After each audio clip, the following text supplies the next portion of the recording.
క్షేమాన్ని కోరుకుంటాడు. నువ్వు సంతోషంగా ఉంటే ఆయన ఆనందిస్తాడు. నీ జీవితంలో నువ్వు మరి సుఖ సంతోషాలతో అలాగే సమాధానంతో నువ్వు సమృద్ధితో బ్రతకాలని దేవుడు కోరుకుంటాడు తప్ప ఎప్పుడు నీకు కష్టము, నష్టము, కన్నీళ్లు, వేదన రావాలని ఇంటెన్షనల్ గా ఎప్పుడు ఏది చేయడు.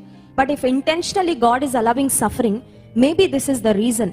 ఒకవేళ దేవుడు మరి తనకు తెలిసే నీ జీవితంలో శ్రమను అనుమతించాడంటే నిన్ను శిక్షణ చేయడానికి, నీ మీద ప్రేమ ఉంది కాబట్టే నిన్ను ఆయన దండించుట ద్వారా, శిక్షించుట ద్వారా నిన్ను క్రమపరచాలని, నిన్ను ఆధ్యాత్మికంగా స్థిరపరచాలని, ఎక్కడైనా వంకర మార్గాల్లో వెళ్తుంటే, వంకర నడతలు ఏమైనా ఉంటే, వంకర చూపులు ఏమైనా ఉంటే వాటిని సరిచేయడానికి దేవుడు శిక్షణ ఇస్తున్నాడు తప్ప ఆయన నిన్ను ద్వేషించి మాత్రం ఖచ్చితంగా కాదు.